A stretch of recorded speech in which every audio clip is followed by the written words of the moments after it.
आपने इससे पहले देखा किस तरीके से जयचंद ने यह प्रण कर लिया है कि वह पृथ्वीराज चौहान से बदला लेने के लिए गजनी के बादशाह मोहम्मद गौरी को भारत पर आक्रमण करने के लिए, दिल्ली पर आक्रमण करने के लिए बुलाएगा और वह पत्र लिख के अपने संदेश वाहक के माध्यम से गजनी भेजना चाहता है। आगे के दृश्य में देखेंगे। धन्यवाद।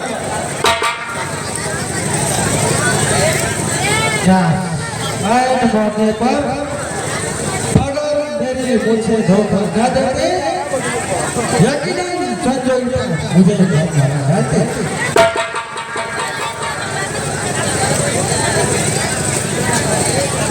हाँ, लेकिन आप जैसे योद्धा होते हुए पृथ्वीराज संयोगिता को ले गया और आप देख नहीं रह गए महाराज।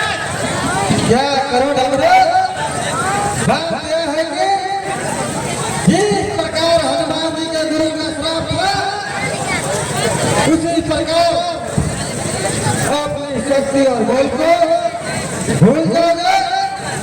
उसी प्रकार मुझे मेरे पत्नी का श्राप है तो उस वक्त में मैं अपनी शक्ति और बल भूल जाता हूँ। जब तक मुझे दूसरा याद दिलाता है तो अपनी शक्ति याद आता है।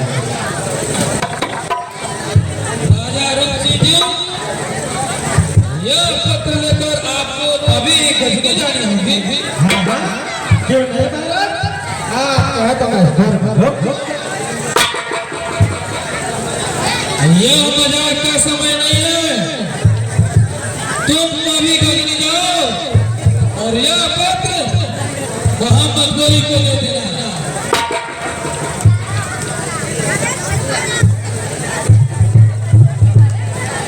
लेकिन आपको यहाँ से गजनी तक का इंतजाम करना होगा। तो बताइए क्या चाहिए आपको? मुझे आपका एक काबुल घोड़ा चाहिए और आपके बेटे लाखा का ढाल ला देते और एक सिर गाजरा, आधी दर्जन चिलम और एक सिर पहुँच दे देते। तब तो आप गजनी नहीं तो आप गजनी जाने देंगे नहीं महाराज, सीधा स्वर्ग जाने का त्याग कर रहे हैं। रूप से तुम्हें ये कुछ भी नहीं दिया जाएगा। लेकिन महाराज तुम्हें गजनी जाना मंजूर है या स्वर्गलोक? नहीं महाराज, मैं अभी कहूँगा।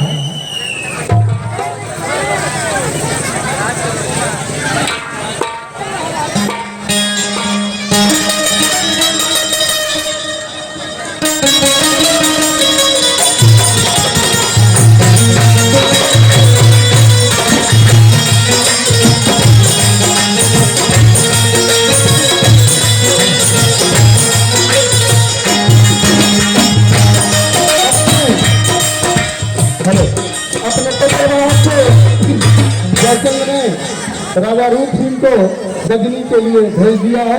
आगे का दृश्य देखेंगे। गजनी का किला का दृश्य है।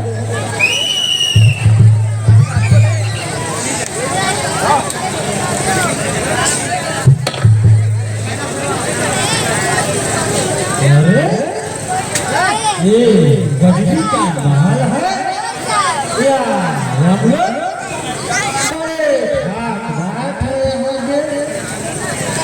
मैं तो इस दरबारी को ही बादशाह समझ बैठा।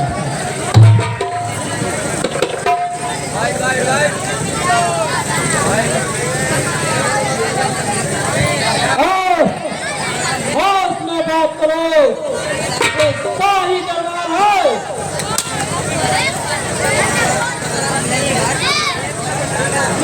यहाँ की रौनक देखकर तो हमारे होश उड़ गए। की जाओ, तुम्हारा सर ही उड़ा दिया जाएगा।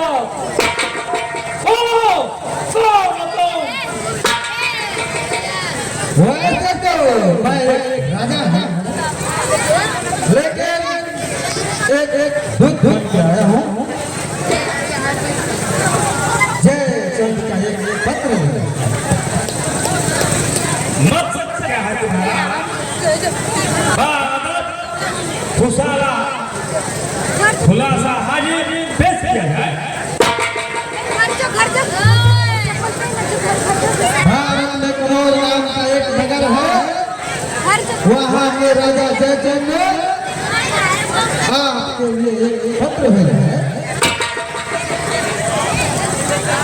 जयचंद जयचंद जो हमारा दोस्त महाराज जयचंद का यह पत्र भेजा है, लीजिए।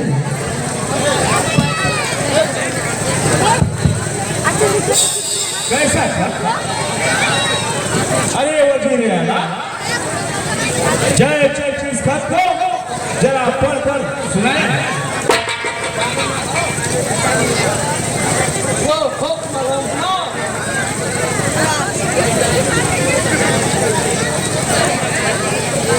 हेलो शहंशाह आला गजनीपति की खिदमत में कन्नौज नरेश जयचंद का आधार और यह है कि दिल्ली का राजा पृथ्वीराज मेरी कौन का होते हुए भी मेरा एक जान दुश्मन है। मेरा इरादा है कि आप भारत आकर पृथ्वीराज पर हमला कीजिए। मैं और मेरी राठौरी सेना युद्ध में आपकी मदद करेगी। वाह, मैं तो इसी फिक्र में था कि हिंदुस्तान पे हमला करने के लिए मुझे सहारा मिल जाए और अल्लाह ताला ने मेरी मुराद पूरी कर दी। आपकी मुराद से मेरी मुराद पूरी हुई। तुम्हारी क्या मुराद पूरी हुई? आप पृथ्वीराज को मारेंगे तो आपको दे देंगे राजधानी और मुझे मिलेगी मेरी जिसके लिए मुझे स्वयं में रखने मुझे लगा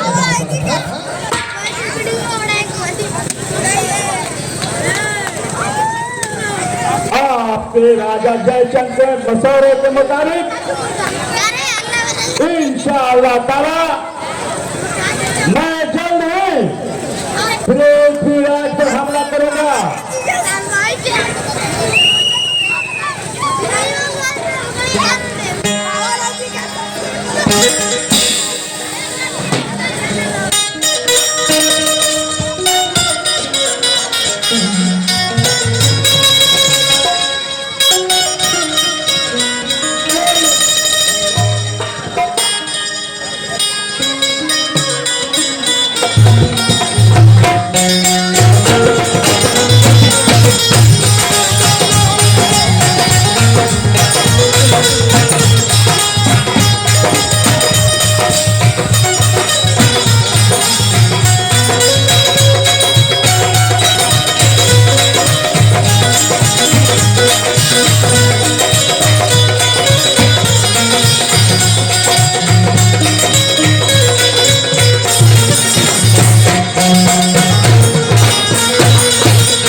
मोहम्मद गौरी को जयचंद के जो दूत है राजा रूप सिंह ने पत्र भेज दिया है और इस पत्र को पाते ही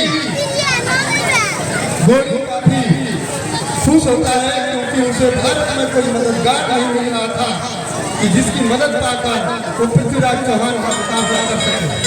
आगे का दृश्य देखेंगे। धन्यवाद।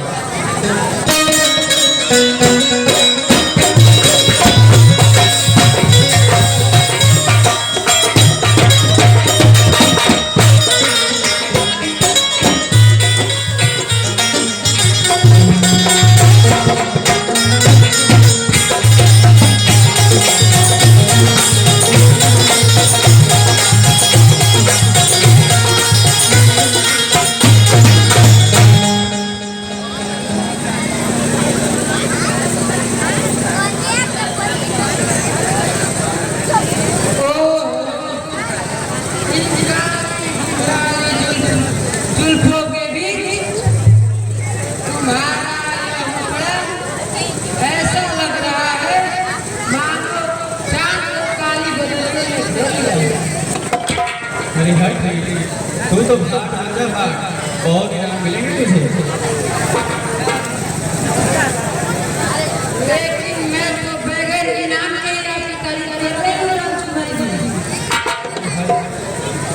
तो भी ना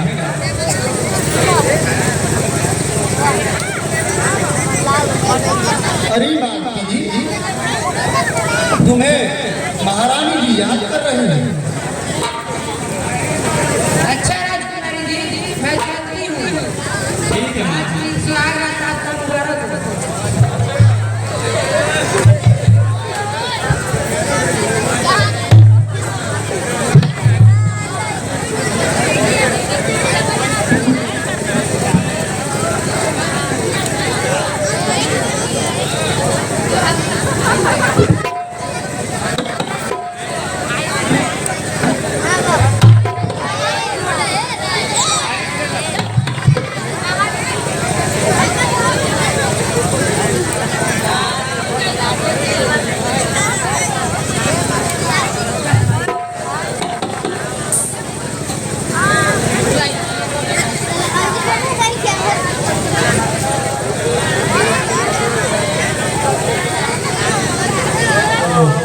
हेलो, मेरे इस चांद को इस तरह से घूंघट में मत छोड़ा, वरना मेरा सुकून रूपी मन व्याकुल हो। मेरे साथ तो आप नहीं थे। मैं तो आपको सिर्फ चंद्रिका हूँ।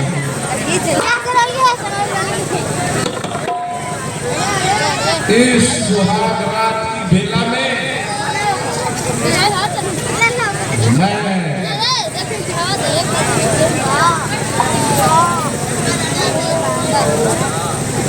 बारीक ग्रहण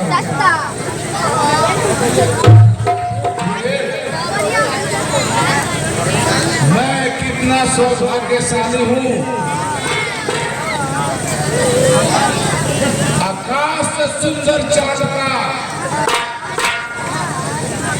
इतने निकट से आनंद लाभ ले रहे हैं। इसलिए मेरे समान इस संसार में भाग्यशाली नारी और कोई नहीं है, जिसे देव और इंद्र के समान बलशाली और सुंदर वर मिला है।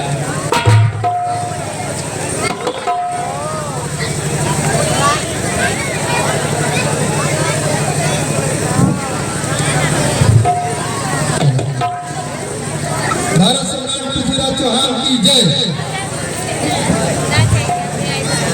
प्रतिहारी क्या समाचार है? इस समय वेला में आने का क्या कारण है? हेलो, राज राजेश्वर, अपराध क्षमा हो। महाकवि चंद्रवरदाई ने आपको आवश्यक पत्र भेजा है।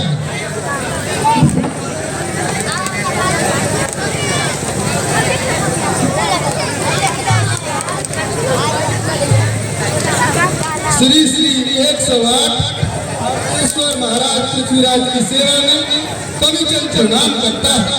आपकी अनुपस्थिति में दरबार की दयनीय दशा हो गई है। सरदार आपस में लड़ कर नष्ट हो रहे हैं, शक्ति का ह्रास हो रहा है। जयचंद ने गौरी के पास दूत भेजा है। तू गौरी पर रख ले तो हर गौरी तबकिए।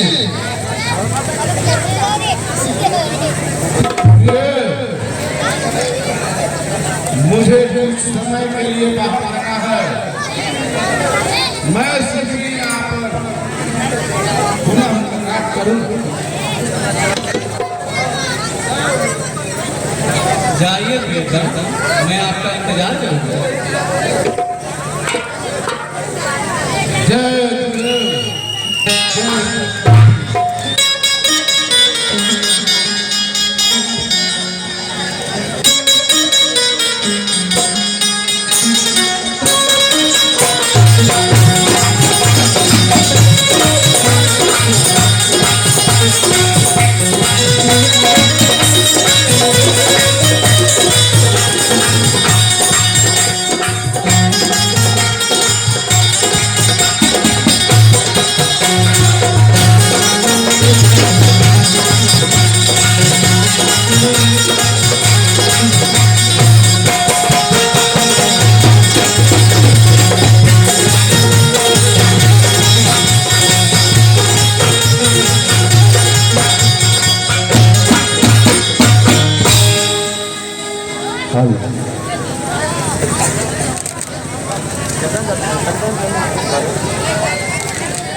महाराजा धीराज की जय हो।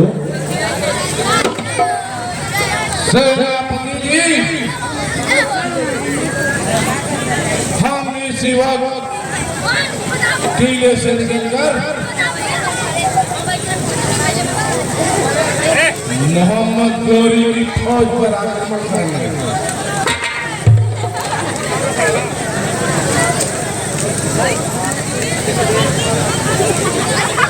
मगर महाराज मोहम्मद गोरी की तो 1,80,000 से भी फौजें हैं उनके पास, और हमारी सेना तो उनकी सेना का अपेक्षा बहुत कम है। राजपूत जमन जो क्या हुआ, उनकी भुजाओं में राजपूती खून तो है। हमारा एक राजपूत दो सुनों के सर पर बहुत बनकर कूद पड़े।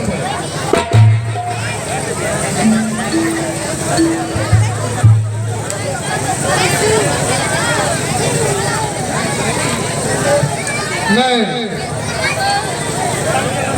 शाही कसीद नूर खान हूँ महाराज। मोहम्मद गौरी ने आपकी खिदमत में यह शाही फरमान भेजा है। कैसा शाही फरमान? गुस्ताखी माफ हो महाराज, मैं इसका मजबूर पढ़कर आपकी खिदमत शाही में बाद पेश करता हूँ।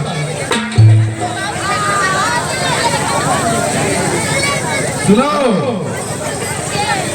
सम्राट पृथ्वीराज चौहान के नाम शहंशाह गजनी शहाबुद्दीन मोहम्मद गौरी का शाही फरमान। हमारी फौजों ने आपके किले को घेर दिया है। यह खतरनाक जंग रुक भी सकती है, बशर्ते कि आप हमारी दो शर्तों को कबूल करते हैं। कौन सी जरूरत? पहली शर्त तो यह है कि हुसैन खां को हमारे सुपुर्द कर दिया जाए। नहीं, हरगिज़ नहीं। हुसैन खां हमारी शर्त में है, और उसकी रक्षा करने के लिए भले ही प्राणों का बलिदान देना पड़ेगा। बादशाह सलामत की दूसरी शर्त यह है कि दिल्ली का तख्त-ओ-ताज व किला हमारी पेशे नजर कर दिया जाए, और हमें शहंशाह हिंदुस्तान की हैसियत से हमारे आगे सर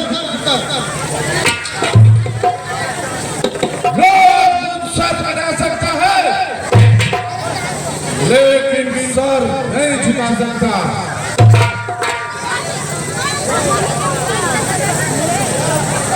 जो कह दो बच्चा से पृथ्वीराज ने सर झुकाना सीखा है, लेकिन सर झुकाना नहीं। शाही फरमान के मुतल्लिक आपका इरादा क्या है महाराज?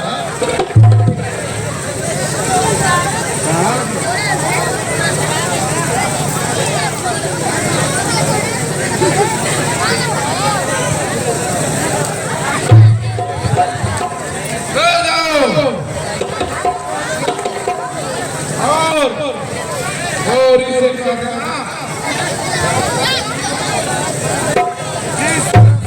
शाही फरमान को पढ़ा है, उसी तरीके से टुकड़े टुकड़े कर दिए।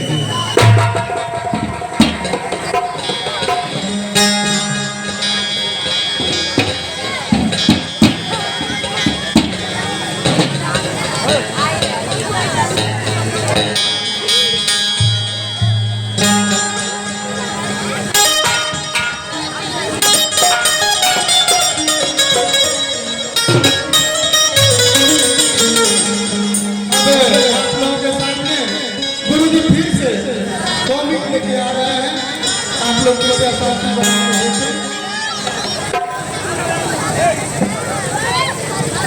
रखें।